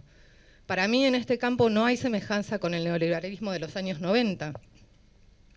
En el discurso público contemporáneo la noción de eficiencia estatal, que además durante décadas funcionó como principio ordenador de las reformas y de las políticas públicas, se ve desplazada por una tendencia más radical, la búsqueda abierta de la destrucción del Estado como garante de derechos y regulador del interés colectivo. Se trata entonces de un corrimiento que redefine los límites mismos de lo público. Y es en esta relación entre lo público y lo social donde me quiero detener un momento. La disolución de lo público no se verifica solo en la retirada del Estado o en la orientación de las políticas, sino también en el deterioro de los lazos sociales, algo que estudiamos, ¿no? Desde que entramos. Nos preguntan, bueno, ¿qué es una relación social, ¿no? Es interesante porque hay estudiantes que hasta el último año les cuesta, ¿no?, dar cuenta de qué es la relación social. ¿Dónde la ve usted, la relación social aquí, ¿no? Es una pregunta difícil, pero es el desafío que tenemos todos los días. Entonces decía, ¿no?, la disolución de lo público se expresa también en la dificultad creciente que tenemos para reconocernos en los otros, para reconocer en los otros algo de nosotros mismos y por ende para construir colectivamente una idea de lo común. Porque la desigualdad, más allá de las dimensiones materiales, es también una forma de distancia simbólica, una fractura en el reconocimiento mutuo, una erosión del lazo social que sostiene cualquier idea de comunidad. Lo que estamos viviendo es una redefinición de lo social como algo prescindible, traducido al lenguaje economicista, en el sentido de Polanyi, que impregna buena parte de las dimensiones que configuran la vida en sociedad hoy. Lo social se redefine como costo. Y en esa redefinición, la educación y las ciencias sociales en particular ocupan un lugar central, no solo como gasto, sino también como amenaza, porque son los espacios donde todavía se cuestionan las verdades reveladas y se sigue persiguiendo la pregunta por el sentido de lo común. El ataque sistemático a las universidades, a la producción de conocimiento y en particular a las ciencias sociales, no es un episodio aislado, ni un exceso retórico, creo yo. Forma parte de una estrategia más profunda, una operación de desactivación simbólica orientada a neutralizar la posibilidad misma de pensar el mundo que habitamos desde el reconocimiento de nuestras diferencias. De tradición hegeliana, el concepto de reconocimiento define una relación recíproca entre sujetos que se saben distintos, pero también iguales en su condición de humanidad. No hay sujeto sin otro, solo llegamos a ser individuos en la medida en que reconocemos a los demás y somos reconocidos por ellos. De ahí se desprende una tesis fundamental, ¿no? Muchas veces olvidada, ¿no? Que se olvida frente al avance de estas nuevas formas de pensar, ¿no? Que podríamos categorizar como el individualismo liberal. Las relaciones sociales preceden a los individuos y la intersubjetividad es anterior a la subjetividad. Lo común, esa trama que hace posible la vida social, lejos de ser un obstáculo, es la condición misma de existencia. Por eso, cuando se ataca a la universidad, a las ciencias sociales o al pensamiento crítico, no solo se busca recortar presupuestos o silenciar voces, se intenta, creo yo, más profundamente, socavar la posibilidad de reconocernos unos a otros como parte de un mismo mundo, como producto de una época y de un contexto específico. Y este es quizás, para mí, el corazón de la disputa que hoy atravesamos. La sociología nació precisamente para pensar los momentos de crisis del orden social, no para ofrecer respuestas cerradas, sino para sostener abierta la pregunta por las condiciones de la vida colectiva. Y en el marco de su interés por desnaturalizar lo social, ¿qué hace? ¿No? Que aprendemos con Lucas desde el primer momento que entramos a esta casa de estudios. Revela las bases sobre las que se sustentan los privilegios y las desigualdades y se convierte en una amenaza para quienes se benefician del orden social tal como está establecido. Y ya nos decía Bourdieu, ¿no?, que en este sentido la sociología es una ciencia de combate. Surgida en la era de las revoluciones, y aunque en sus orígenes, hay que decirlo, portadora de una orientación conservadora, preocupada por la restauración del equilibrio social, la sociología, por la naturaleza misma de su objeto, mantiene abierta la necesidad de elaborar nuevas formas de comprensión del orden social. El concepto de lo público surge en ese mismo contexto, cuando, como nos recuerda Hobsbawm, la soberanía traslada su locus del soberano al pueblo. Desde el CBC hasta los espacios de investigación, nuestro trabajo consiste en reponer estas preguntas. ¿Qué es lo social? ¿Qué lugar tiene en su actual significación la idea de lo común? ¿Qué significa lo público cuando los cimientos de su génesis se desdibujan? Hace poco tuve una conversación con un estudiante del CBC que estaba preparando su ingreso a la Facultad de Derecho y que me había pedido ayuda, ¿no?, para su parcial de sociología, ¿no? Y a él, a mí me llamó la atención, le costaba comprender la idea de sociedad que le ofrecían los padres fundadores. Realmente no entendía, ¿no?, qué era esto de la sociedad. En el contexto de intercambio me dice, la verdad que con una sinceridad brutal y sin el más mínimo reparo a mi condición de socióloga, me dice, a mí la sociología no me interesa porque no sirve para nada. Bueno, lo estaba ayudando, quiero aclarar. O sea, no, tremendo. Bueno, la verdad es que cuando me repuse de ese golpe, pensé que en esa frase, que sin duda es provocadora, hay algo de verdad, creo yo. Porque el sentido de utilidad con el que se mide todo hoy es ajeno a nuestra tarea. No servimos para el mercado, podríamos servir, digo, exclusivamente. No servimos tampoco para el rendimiento inmediato, ¿no? Servimos, si acaso, para pensar, para interrumpir la inercia, para sostener preguntas cuando todo nuestro entorno empuja a clausurarlas. La Argentina que deja Milei no es solo un saldo, creo yo, sino un punto de inflexión. Nos deja frente a una evidencia incómoda. Lo público, si no se reconstruye todos los días, se disuelve.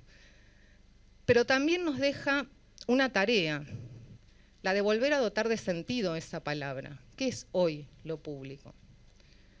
A mi generación quizás le toca menos defender lo público como herencia que reinventarlo, ¿no?, como horizonte. Volver a decir nosotros y comprender un nosotros cuando todo nos está empujando permanentemente a decir yo, ¿no? Yo creo que ahí reside la potencia de la sociología, en seguir haciendo visible lo social cuando todo parece orientarse a querer negar su existencia. Así que muchas gracias y buenas jornadas para todos y todas.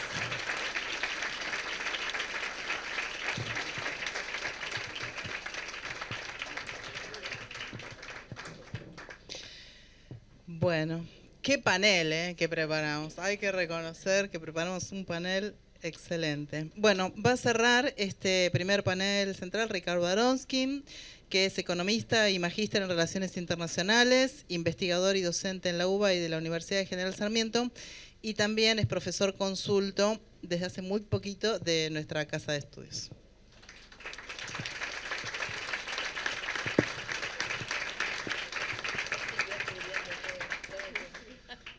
Bueno, primero muy contento de estar en comienzo de jornadas sociológicas. La verdad que siempre el clima acá es muy intenso y está muy bien que sea así. Bueno, acá se dijeron varias cosas muy interesantes que me fueron desviando de lo que yo pensaba decir, pero voy a aprovechar algunas. Lo primero, en relación al título, la Argentina que deja a Milei. Primero, yo diría, todavía esto no está cerrado para nada, esto sigue, o sea, ¿qué nos va a dejar, en cuánto tiempo, cómo va a ser el asunto? Es una gran cuestión porque aparte hay muchas cosas que hoy son meramente cuantitativas, en algún momento se pueden transformar en cualitativas. Es el caso, digo, uno que me enteré estos días, agronomía ya perdió 1.500 profesores. ¿Qué sé yo? Digamos, sigue esto y se cierra agronomía, digamos. Quiero decir, acá hay un proceso en ciernes que ya ha hecho muchísimo daño, pero que todavía no terminó. Ojalá hubiéramos dicho, Milei quedó atrás y ahora tenemos que pensar cómo reorganizamos la Argentina. Este proceso sigue, primera cuestión. Lo segundo, que lo mencionaron varias de los compañeros de la mesa, hay un proceso de incubación de esto largo. Mónica, de alguna forma, fue a la historia más larga de la Argentina. Lucas hizo también un recorrido. Yo diría, para empezar desde algún lado, hay una idea de nación que se empieza a destruir en el proceso de reorganización nacional. Los que estudiamos cuestiones relativas a la clase dominante argentina, vemos que este es un momento muy particular. Esa dictadura no es como la dictadura del 66, que todavía tenía una cosa nacionalista metida dentro, con todos sus problemas. La del 76 es una dictadura mucho más radicalizada que la del 66 en materia de ataque a una serie de cuestiones básicas de la Argentina, entre otras la industrialización, que cuando uno estudia siglo XX, los países que son algo tuvieron que ver con que fueron industriales. Acá en el 76 empieza un largo proceso de desindustrialización que sigue hasta ahora, y acá hay una particularidad que yo no quisiera olvidarme, que es, nosotros tenemos una larga historia, la derecha argentina supo tener corrientes nacionalistas muy particulares, con una cosa hispanófila, con una cosa antipopular, xenófoba, pero había cierta cosa nacionalista. Creo que el Perón le dio la mejor canalización posible a ese nacionalismo, haciéndolo un nacionalismo popular, pero después la deserción de la derecha argentina en relación a la idea nacional es extraordinaria, es impresionante, y Milei es la consumación de eso, es la liquidación completa de todo proyecto nacional. Y acá sí me parece que eso nos invita a una lectura sobre toda la política pública que hace la gestión Milei, es decir, todos los aspectos de la política pública, de la gestión Milei, son para destruir a la nación argentina. Uno dice, la nutrición de los chicos, desastre. digamos, empezás a ver tema por tema que tiene que ver con la salud pública, con la educación, con el acceso de los sectores populares a las cuestiones mínimas, es todo destrucción, destrucción, destrucción. Cuando fue la guerra franco-prusiana en 1870, que los prusianos los pasaron por encima a los franceses se pusieron a estudiar qué había pasado. Y se dieron cuenta que las tropas alemanas estaban mucho mejor alimentadas que las tropas francesas. Y que por lo tanto combatían mejor. Y entonces, de ahí salió la cosa que tiene que comer. Tiene que comer para poder ganar en la guerra, los soldados tienen que comer.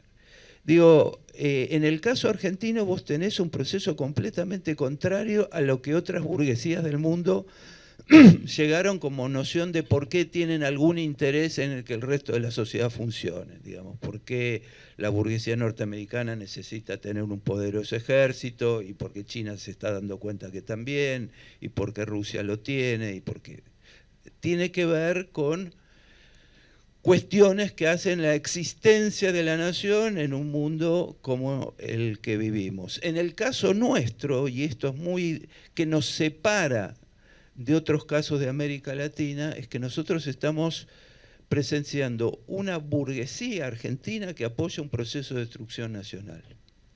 Que uno puede decir lo que quiera de la burguesía chilena, de la burguesía brasileña, Rita seguramente tiene mucho para decir sobre eso, pero digamos, la idea de destruir la propia nación donde acumulan es como una cosa bastante especial y novedosa y rara, y en ese sentido considero que estamos metidos adentro de un experimento.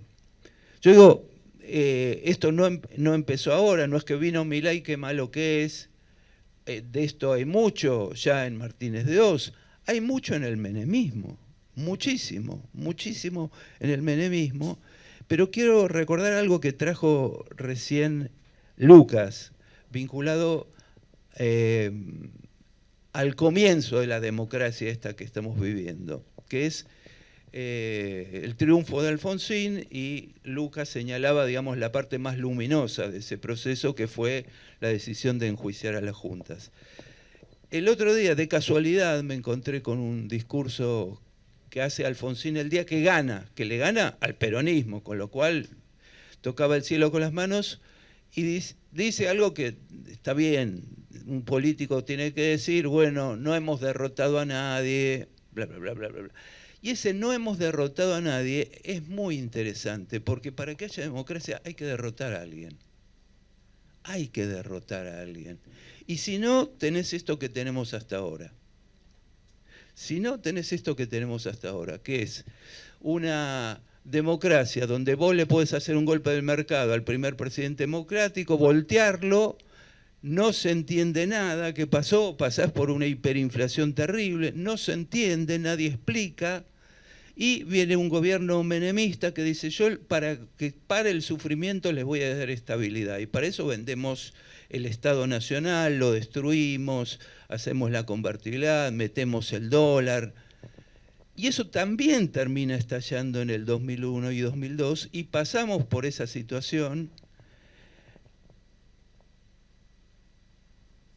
Ni que contar lo que era nuestra facultad y las discusiones que había en ese momento, era impresionante, pero lo interesante es que pasamos de eso sin entender, digo, la sociedad argentina como tal, y eso es lo que más me preocupa. ¿Qué pasó? ¿Qué pasó? ¿Qué fue el 2001-2002? ¿Qué fue? Digo, a algunos compañeros de izquierda les gusta contar una historia de insurrección popular revolucionaria. Yo no creo en esa versión. Creo que fue, sí, una sociedad que le prendés el fuego abajo y en algún momento estalla. ¿Qué quiere decir eso? Bueno, quiere decir montones de cosas, pero en la interpretación histórica, y eso me parece muy interesante, siempre gana la derecha.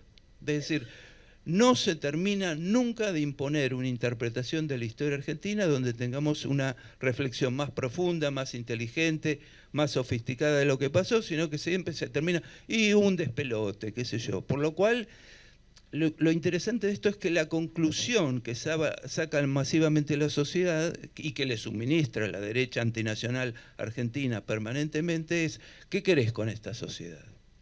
¿Qué querés con esta sociedad? Es un desastre todo, si no se puede confiar en nadie. Así que ahí me parece que hay un tristísimo círculo virtuoso entre crisis económicas, desastre social, desconfianza política, desánimo nacional, la idea de que no se puede construir algo. Yo quiero decir, una de las cosas que a mí me parecen más luminosas del kirchnerismo, y es una larga historia, pero yo solamente quiero decir un punto, es cuando se trata de crear una cultura popular donde San Martín era un héroe para los chicos. Y cuando existía algo que se llamaba Tecnópolis, donde podía ir cualquier familia argentina, un poco como entretenimiento, pero también dándose cuenta que había una cosa que se llamaba tecnología y que había argentinos que eran capaces de hacer tecnología. Eso no existe en la cabeza colectiva de los argentinos.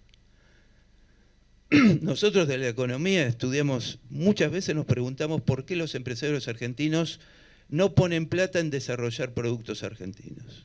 Bueno, es una historia, es un interesantísimo tema sociológico, pero una de las razones es porque en la cabeza colonizada del empresariado argentino, la tecnología se fabrica afuera y la compramos afuera.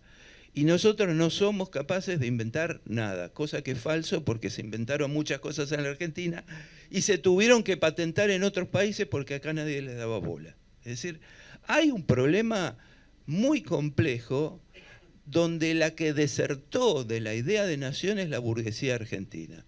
Y el problema es ¿qué reemplaza eso? ¿Qué reemplaza eso? ¿Qué hay en reemplazo de esa deserción profunda?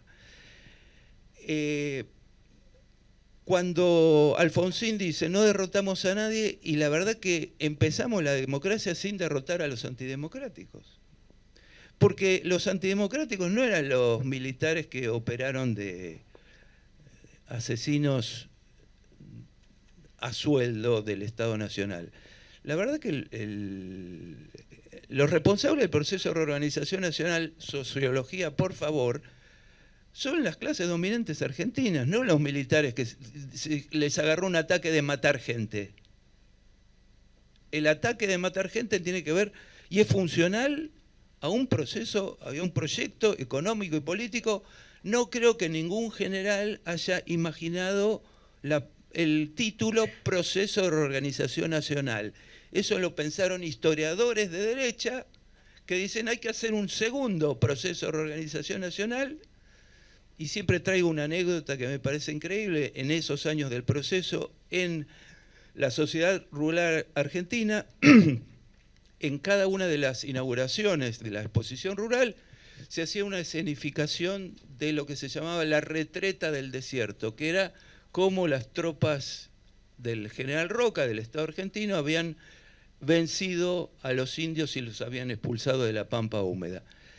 Y me acuerdo que la expresión que usó el conductor de toda esa ceremonia dijo: hoy, como ayer, el ejército argentino está derrotando a un enemigo salvaje, depredador y anticristiano. Entonces cerró perfectamente. Eran los indios y eran estos revoltosos de los años 70. Era lo mismo y se iniciaba otro ciclo extraordinario de la Argentina. Y la verdad que lo que se inició fue un proceso de deterioro nacional permanente con islas de relativa paz, y en eso pongo el periodo kirchnerista, pero que tampoco logró dar vuelta a una situación que apenas terminó, arrancó de vuelta el macrismo y no hizo demasiado Alberto y siguió hasta ahora.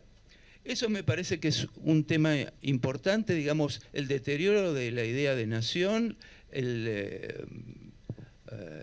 la fuga de la burguesía argentina de cualquier responsabilidad nacional, están en cualquiera. Y me parece que también, y otra cosa que es muy interesante y que yo creo que tenemos que cuidarnos en esta carrera, lo digo en primera persona, pero me parece que todos hemos abrevado en esta carrera en interesantísimos intelectuales europeos, latinoamericanos, que nos han enriquecido increíblemente. Ahora, no dijeron todo lo que iba a pasar en la historia. A mí me gustó mucho el inicio con Duvet, porque es un tipo que está ahora. Pero quiero decir, están pasando cosas en el mundo que tienen pocos antecedentes. El salto tecnológico es una cosa muy impresionante. Recién estamos viendo cómo está pegando en la subjetividad, en las cabezas, en las capacidades cognitivas. Ahí hay todo un tema muy impresionante que la sociología tiene que agarrarlo así y pensarlo y ver qué podemos hacer, porque se presta a procesos de idiotización colectiva que favorecerían la permanencia del mileísmo en el poder por mucho tiempo. Es decir, acá tenemos que tener noción clara de que hay un proceso de empobrecimiento político, cultural, ideológico, intelectual de largo plazo que están funcionando, que es un elemento más de soporte de esto que está pasando hoy en día en la Argentina. La gente no tiene muchas capacidades para evaluar si esto es bueno o malo, no sabe cuál es el linaje que tiene esto en la historia argentina. Los que tenemos algún conocimiento más lo vemos clarito, de dónde viene y de dónde surge y quiénes son los tipos. Está todo el personal, está todo el mundo, están las ideas, repiten a veces hasta lo mismo. Todo eso algunos lo sabemos, pero la mayor parte de la población no lo sabe. Y quiero decir, no tiene por qué saberlo si no hay fuerzas políticas y sociales que se lo explican. Entonces, me parece que la sociología tiene una responsabilidad extraordinaria en este sentido de ponernos a estudiar, pensar. Lo interdisciplinario es fundamental. Yo vengo de la economía, que es un desastre. Quiero decir, es una pura ideología al servicio del poder en este momento, no tiene ningún valor científico serio. Pero quiero decir, los que todavía conservan un valor científico importante, yo creo que es el momento de tratar de dar cuenta de estas nuevas situaciones. Y la verdad que yo no lo pienso en el aire, no lo pienso para el tema de hacer papers y congresos y qué sé yo, sino para pensar políticas públicas, ¿no? Porque en algún momento esto se va a terminar o lo vamos a hacer terminar y después agarrate, porque te dejó un desastre social, económico, político, cultural, que tenés que pensar cómo lo vas revirtiendo, cómo vas transformando el desastre en un país donde valga la pena vivir. Y de eso la sociología tiene mucho para decir. Así que la última advertencia, y me incluyo en eso, es ojo con los lentes con los que miramos la realidad. Esto quiere decir, siempre hay que estarlos actualizando los lentes. Y pensando colectivamente, y me parece que de ahí podemos dar lo que la sociología le tiene que dar a la sociedad, que no es memoria, sino comprensión sobre lo que le pasa. Porque a veces hay gente que dice, el problema es que la gente no tiene memoria. No es verdad, en su momento tampoco entendió lo que pasó. Así que ¿de qué se tiene que recordar? ¿De lo que no entendió? O sea, acá lo fundamental es que la gente entienda qué pasó, no memoria, es comprensión de la realidad. Bueno, si un lugar tiene la sociología en la sociedad es y es fundamental, nada más.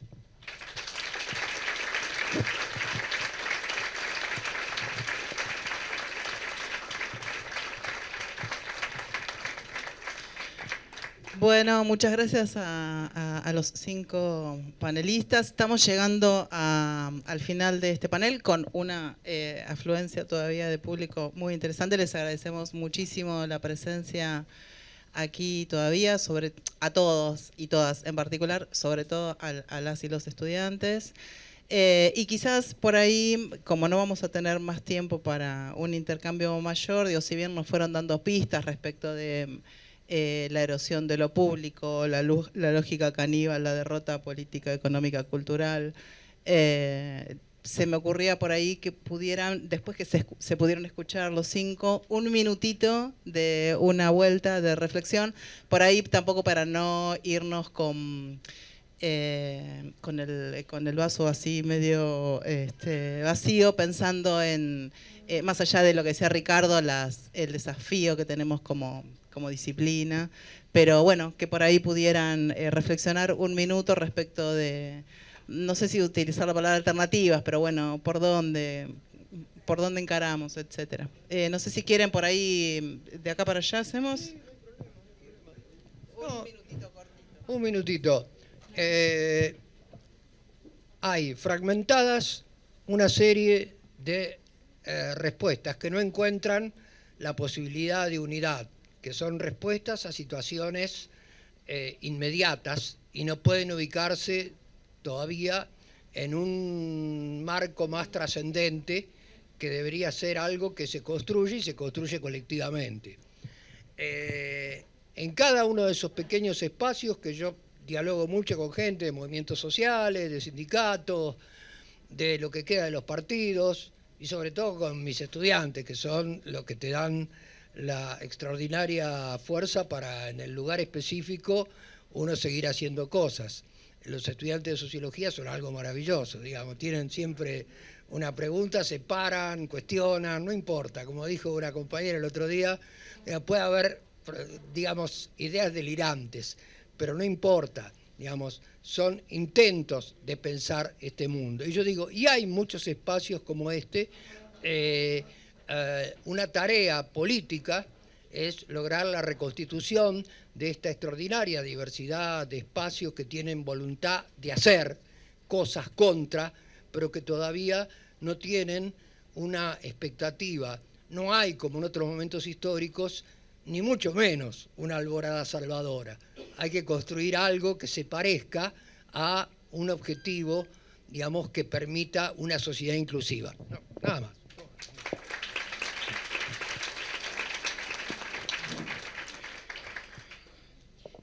Bueno, yo simplemente quiero decir que ninguna sociedad ni nadie puede hacer nada si no sabe de dónde viene. O sea, no se puede saber hacia dónde se va si no se sabe de dónde se viene. Y cuando hablo de dónde se viene, me refiero a la historia reciente y a la historia desde la independencia en adelante. Y me refiero también no solamente a lo que pasa acá, y ese es otro problema que tenemos, que yo no pude entrar porque es demasiado, no hubiera podido ni siquiera llegar, pero es la inserción de la Argentina en el mundo. Nosotros somos muy ombliguistas, nos miramos el ombligo y bueno, todo pasa por ahí, y no es así. Hay una lógica de los conflictos de la realidad nacional que se engarza en una lógica más global. Y tenemos que saber lo que está pasando en el mundo y no guiarnos solamente por lo que dicen los diarios. Porque una de las características típicas del momento actual es justamente la manipulación del pensamiento en general, los fake news, el vaciamiento de los conceptos. Yo no puedo entrar en eso, ¿no? Porque no me da el tiempo, pero lo que quiero decir es que lo característico del momento actual pasa por ahí, por el vaciamiento de los conceptos y de los valores. Es una sociedad que se guía cada vez más, me refiero a la sociedad en general, no solamente a la nuestra, que se guía más por los signos que por los símbolos. Y los signos son órdenes unívocas que te vacían y eso permite rápidamente vaciar el contenido del pensamiento. Y por eso creo que es tan importante que razonemos sobre lo que es el pensamiento abstracto, sobre lo que es pensar la realidad. Porque no lo hacemos ni los intelectuales, ni los políticos, ni los estudiantes, ni los profesores. Entonces, es una autocrítica que me estoy haciendo y creo que todo parte por ahí, por la autocrítica. No es el otro el problema, es uno el problema. Entonces, yo como intelectual veo el problema central en eso, en la incapacidad para razonar. No sabemos lo que es razonar. Tomamos el pensamiento analógico como pensamiento racional. Y tomamos al pensamiento racional como si fuera el descubrimiento de la realidad, cuando la física moderna nos enseña que no existe eso, ¿no es cierto? Si hay alguien que tenemos que mirar es la física moderna. ¿Y quién en sociología se le ocurre mirar hacia la física moderna? Bueno, enhorabuena, yo les digo, compañeros, compañeras, estudiantes, profesores, etcétera, miremos qué está pasando en la física moderna, porque ese es el futuro, esa es la salida, ¿no es cierto? Es una revolución del pensamiento y de la forma de pensar. y no tenemos que creer que la sabemos toda, que aplicar esta categoría de sociología nos explica la realidad. No sucede así. Y es lo que está pasando, nos demuestra eso. Bueno, no quiero seguir, podría seguir hasta mañana, pero más vale que me calle.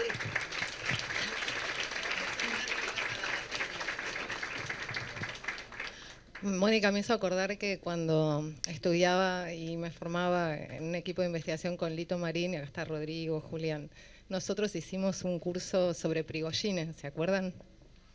Para entenderla. O sea, muy interesante, ¿no? Porque es verdad como... Voy a ligar esto respecto de, ¿no? Yo pensaba a raíz de esta mesa, cuando me invitaron, digo, bueno, pero es otra generación, ellos son cultos. Nosotros, no, pero ¿por qué lo voy a decir? Ellos son cultos, mi generación no, nosotros estamos mucho más especializados, ¿no? Trabajamos un tema y nos metemos ahí y a veces cada vez más nos vamos encerrando en ese tema y perdemos la capacidad de pensar la totalidad social. Cuando leía la presentación de las jornadas, y también lo trajo Dubet, que lo leyó Rodrigo, esta fragmentación, multiplicidad de objetos y multiplicidad de perspectivas teóricas y multiplicidad, ¿no?, de perspectivas para pensar lo social, creo que nos van desarmando un poco de la posibilidad de comprender, ¿no?, la sociedad en la que estamos hoy. Porque perdimos un poco esos relatos más totalizantes, que por supuesto no estoy diciendo que hay que volver a eso, fueron, ¿no?, construidos en un contexto específico, ¿no?, ante problemas específicos, tenían, ¿no?, que dar respuesta a preguntas muy concretas, pero creo que nos está faltando a nosotros, nos está de alguna manera haciendo débiles en la capacidad de pensar lo que nos pasa, porque no logramos captar cuál es el eje ordenador del orden social en el que estamos hoy. Dejamos de hablar de las clases sociales, dejamos de dar cuenta de las condiciones específicas de acumulación de capital hoy y cómo produce eso en nuestras relaciones interindividuales. Nada, bueno, dejo preguntas, no quiero terminar para abajo, pero creo que tenemos el desafío de volver a pensar cuál es ese eje ordenador de este orden social en el que estamos hoy, en nuestra sociedad en particular, porque es algo que, bueno, nos va a permitir en todo caso tener un horizonte hacia dónde ir y contra qué combatir.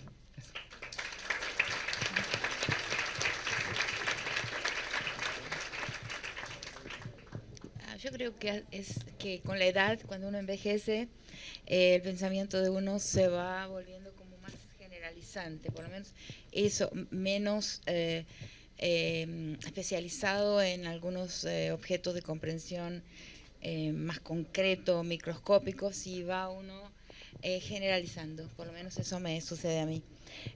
Acá Mónica ha llamado la atención a lo transnacional, que es fundamental. No podemos entender lo que nos pasa como país sin ver lo que está alrededor de nosotros. Lo transnacional, bueno, desde el poder, desde el norte, y también lo que está pasando en los otros países alrededor. La Argentina conoce muy poco de América Latina, atraviesa muy poco las fronteras del continente. Quizás a todos los países le pasa eso. Pero, por ejemplo, ahora aparece claramente el tema de la cartelización, de la mafialización. Yo he trabajado mucho sobre ese tema y he dicho que la cartelización, hablando con la terminología mexicana, es una forma de golpe de Estado. Es un golpe de Estado que no viene más con uniformes y con medallas militares, pero que viene del subsuelo y que fragmenta a los países, los pulveriza e impide la gestión democrática, por ejemplo. Hablo de eso y no, en otros países eso es clarísimo, pero en Argentina no se ve cómo eso es un proyecto antidemocrático que impide, que rompe, primero lo ha roto claramente en México, la posibilidad de una gestión organizada de la nación. Entonces, pero además quiero decir que cuando habló Mónica dijo algo muy importante al final, cuando dijiste de abajo arriba, de abajo hacia arriba. Y ahí voy a colocar una pregunta como argentina, pero también un poco extranjera.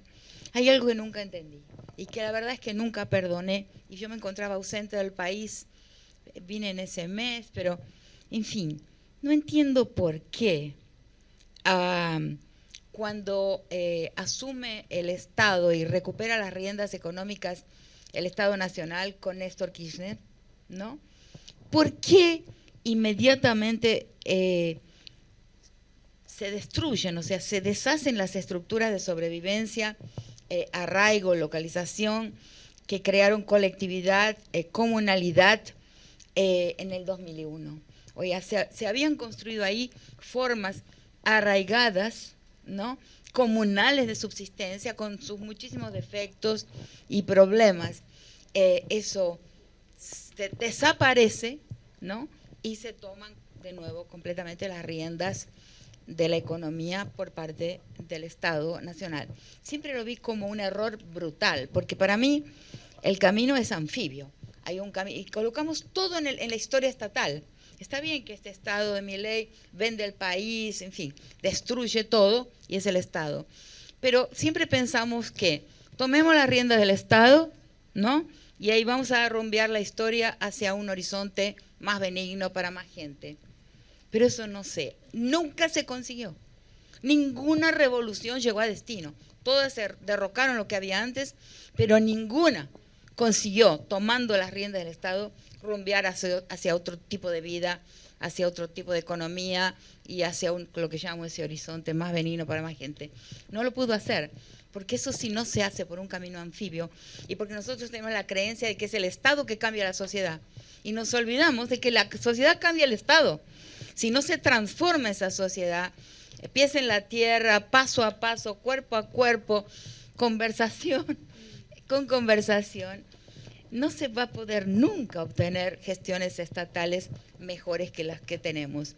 Quizás eso es más una observación más del tipo de la antropología que de la sociología, pero es de abajo hacia arriba, no de arriba hacia abajo como siempre pensamos y creímos, o por un camino anfibio, por arriba y por abajo. Pero si falla uno de esos dos caminos, uno de esos dos activismos políticos, para ponerle un nombre más accesible, no se va a conseguir, no se va a conseguir. Eso. Bueno.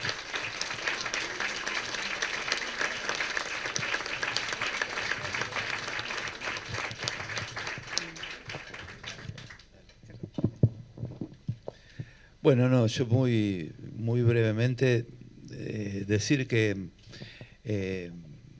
Argentina es un país con un potencial extraordinario, tiene recursos, tiene capacidades humanas impresionantes. Lo que nosotros no tenemos que naturalizar es que el poder que se ha asentado sobre la democracia argentina es la esencia de lo que es la Argentina. Argentina es otra cosa, Argentina tiene mucho para hacer otra cosa.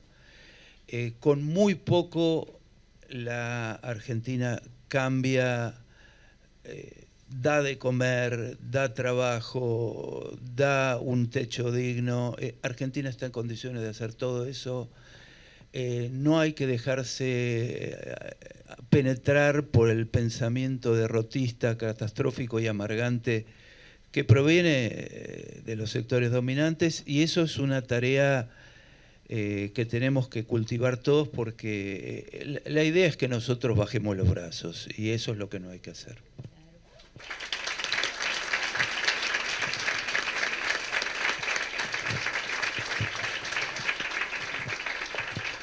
Bueno, muchas gracias a todos. Damos por cerrado el panel. Los esperamos mañana en la cantidad enorme de actividades que tenemos planeadas.